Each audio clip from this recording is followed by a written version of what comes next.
Play, salve, salve seus mitos, como vocês estão, nação, meus amigos e minhas amigas, meus periquitos.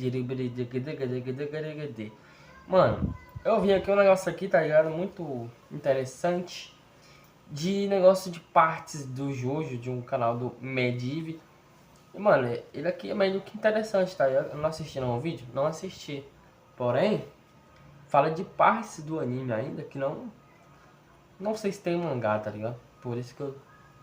Aí aqui fala de parte 7, tá ligado? Tipo, tem um cara que é que psicopata com cara de calango, sei lá, tem umas, né? Uns arranhão na cara, sei lá o que é isso. Vai ter esse sol, sei lá. Bem, a thumb é essa, né? Obviamente.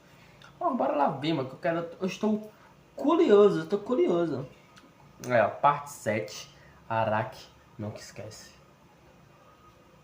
Bora lá. 1, 2, 3 e play. Oi, bem-vindos a mais um Araki Nunca Esquece. Araki Nunca Esquece, pra você que não sabe, é uma série de vídeos que eu tô fazendo aqui no canal em que eu explico os furos no roteiro e esquecimentos que dizem que tem em JoJo's Bizarre Adventure. Eu já fiz das partes 1, 2, 3, 4, 5 e 6 e agora vamos pra 7. Como que o Jiro é capaz de ver stands, sendo que no começo ele nem era um usuário de stand. Temos a batalha contra a família Bum Bum. O Jiro ele fica meio confuso sobre o que ele está vendo. Mas mano, alguns stands como Star Platinum, por exemplo, não são visíveis a todo mundo. Mas tem stands como o Jab, que é feito de água e é visível. Os stands da família Bum Bum eram feitos de partes de metal e magnetismo, então provavelmente dava pra ver alguma coisa mesmo que não fosse tão nítido. Também temos a batalha contra o Ekomova, mas o stand dele só realmente aparece por um instante. Jiro não viu o stand, ele só viu a sua habilidade, que no caso era aqueles pinos. Mas esses pinos eram visíveis, já que tinham até propriedades físicas, como quando o Gyro começa a suar e os pinos ficam moles também. E depois disso ele vira um usuário de stand, por conta do olho do cadáver. Mas, em uma das páginas tem uma explicação muito importante sobre habilidades e stands. Lá diz que o poder de spin e de stands tem uma conexão muito grande. E isso é confirmado até com a evolução do Tusk e com o aparecimento do Ball Breaker. Então talvez no começo ele pudesse ver stands, mesmo que não totalmente, por causa do spin. Inclusive, é dito depois que ele passou pela Devil's Palm que o poder de spin dele aumentou. Stands ganhos por meio de uma parte do cadáver. Além de passar pela Devil's Palm, uma outra forma de conseguir um stand é de absorver uma parte do cadáver. Se fizer isso, você pode conseguir um stand. Foi assim que o Johnny conseguiu o Tusk, ao absorver um dos braços do cadáver. O que exatamente é o Zombie Horse? Jiro recebeu um presente do seu país na forma do Zombie Horse, mas foi dito que o Zombie Horse não é um stand. Então o que é? O Zombie Horse é uma corda que foi abençoada com poder sagrado. Jiro diz que muitos reinos ficaram muito mais fortes por possuírem corpos de santos, inclusive o seu país natal. Então o poder sagrado do Zombie Horse pode ter vindo de algum outro santo que não seja o cadáver da corrida Steel Ball Run. O que foi aquele stand que apareceu junto com os olhos do cadáver? As partes do cadáver pode ter um guardião, que é a forma inicial do stand quando você absorve a parte específica do cadáver. O Tusk Act One é a forma do guardião do braço que o Johnny absorveu. A Lucy, quando pega a cabeça, ela vê o seu guardião, que era a coisa com asas que aparece lá. Então aquilo que apareceu junto com os olhos era o seu guardião. Quando o Gyro absorve um dos olhos e depois vai usar o stand, metade desse guardião aparece. E o outro olho que ficou com o Diego, quando ele vai usar o stand também, aparece a outra metade do guardião. Mas como exatamente o Diego conseguiu o Scary Monsters? Essa era originalmente a habilidade do Dr. Ferdinand, mas depois o Diego começou a usar esse stand. E o Gyro explica isso, que por causa da obtenção do olho, Diego conseguiu manter a sua transformação. O que acontece com os stands caso a parte do cadáver seja perdida? Tem uma hora que o Johnny perde o braço por um momento, e então ele ficou impossibilitado de usar o seu stand, até conseguir o seu braço de volta. Quando o Jiro deu o olho pra Lucy, ele também não pôde mais usar o scan, mas quando o Diego perdeu o olho, ele permaneceu com sua habilidade. Isso mostra que as habilidades permanecem de acordo com o seu domínio com a habilidade. Quando o Johnny perde sua habilidade, foi porque ele tinha passado um curto período de tempo com ela. A mesma coisa acontece com o Jiro, mas no caso do Diego, Jiro diz que ele continuou com seu talento, mostrando que o Diego já se acostumou muito bem com sua transformação e tornou essa habilidade o seu próprio stand independente do cadáver. O próprio Johnny depois é mostrado tendo domínio do Tusk, principalmente depois de evoluí-lo por meio do spin. E se você tiver mais de uma parte do cadáver, você pode deixar uma pequena parte do cadáver para continuar com seu stand, mesmo que não seja a parte em que você conseguiu o seu stand, como foi mostrado com o Hot Pants, que deixa um pedaço do cadáver do Johnny para ele não perder o Tusk, mas depois o cadáver inteiro ficou com o Valentine. Como que o Johnny continuou com Tusk. Mano, nesse momento, o Johnny já tinha evoluído o seu Tusk pro Act 3 e por isso conseguiu manter o seu stand. E lembra que a partir do Act 3, o Tusk criou pernas e tal, criou uma forma humana, indicando que agora ele fazia parte totalmente do Johnny e não precisaria mais do cadáver para usar o seu stand. O stand do Sandman começou sendo areia e depois se transformou em um stand de som. Como foi mostrado depois, a sua habilidade por meio do som pode dar aspectos humanoides às coisas. E foi isso que ele fez com a areia no começo do mangá. Ele deu aspectos humanoides pra areia. Na batalha contra o Weka People, eles lutam em um lugar em que nenhuma vida pode ser vista. E pra usar aquele spin boladão lá, precisa da proporção dourada. E essa proporção só é encontrada na natureza. E então ele consegue ver essa proporção nos flocos de neve. Mas tem gente que diz que ele poderia ter usado outras coisas, como o cinto dele, que na batalha anterior, ele diz que poderia usar o cinto como referência. Mas mano, ele falou sobre o cinto apenas pra explicar pro Johnny sobre a proporção. Mas eles ainda precisariam da natureza pra fazer isso. Ah, mas ele poderia ter usado as próprias mãos, né? Mas as mãos foram danificadas durante a batalha. E inclusive foi mostrado que as proporções não se encaixavam. Ah, mas eles poderiam ter usado o corpo de outras pessoas, né? Não, mano. Só funcionaria se os corpos estivessem expostos. Assim como a parte do cadáver, que era o que o Jiro estava planejando usar. Ah, mas e os olhos dos outros? Pois é, mas fazer isso seria quase impossível por causa da própria habilidade do Weka People, que bloqueava a vista. O Valentine começa meio gordinho e depois ele assistiu o Jojo e ficou bombadão. Bem, vamos lá. Algumas pessoas dizem que foi porque ele usou o D4C pra trocar de corpo com o Valentine mais bombado. Mas não, mano. Depois foi mostrado um flashback e ele já estava bombado durante a guerra. Algumas pessoas também dizem que a costela do cadáver deixou ele bombado, mas como eu disse, no flashback ele já estava bombado. O real motivo disso foi só uma troca de arte.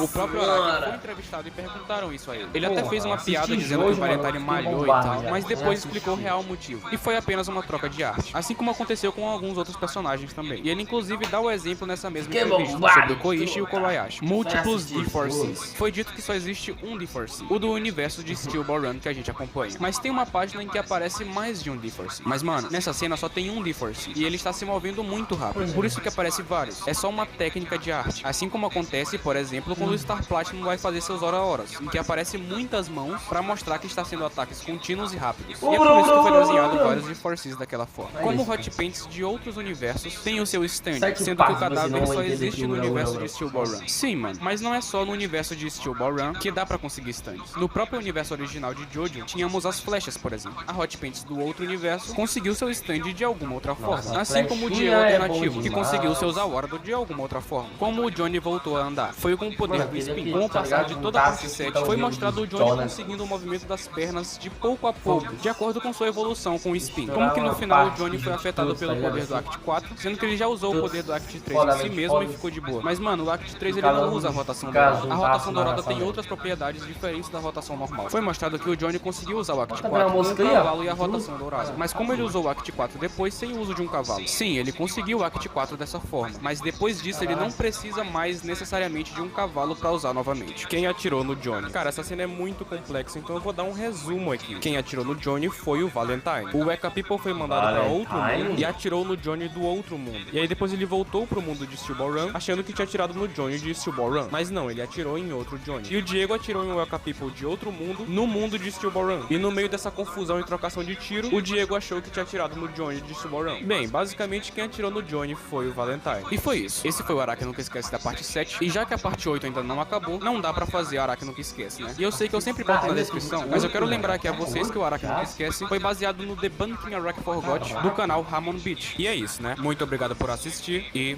tchau. Mano, o Jojo tá muito evoluído, tá ligado? Tipo, vai ser um dos, assim, do mais assistido, né, mano? Obviamente, Jojo... Mano, Jojo tá sendo um hype, pode falar. Jojo hoje em dia tá sendo uma história melhor que a outra, tá ligado? E tipo, mano, tá sendo muita concorrência de Jojo, mas Jojo é muito bom, mano. Tipo, ele passou de um anime zoado pra um anime respeitado, mano. Tipo, seriamente, tá ligado?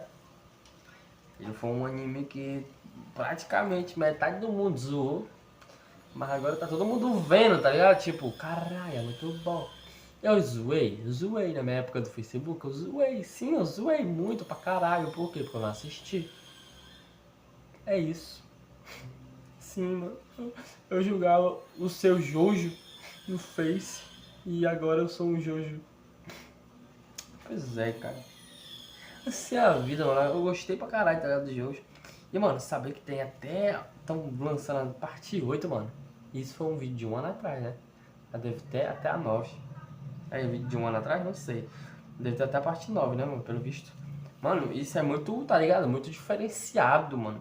Tipo, eles lançam a parte do mangá, sei lá que porra que eles lançam. Mas, tipo, eles vêm pra cá, mano, e, porra, amassantes.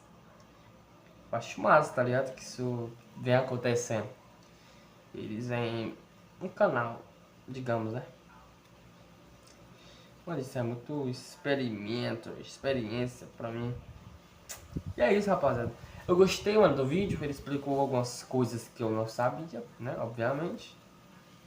E isso é muito bom. Eu gostei do vídeo dele. E se você gostou do meu também, dê minhas reações. Reações criterizadas. Eu reagi justo uma vez, tô bombado. Chega, tá saindo veia do meu braço. Nossa senhora! E é isso, rapaziada. Tamo junto. É nóis. E fui!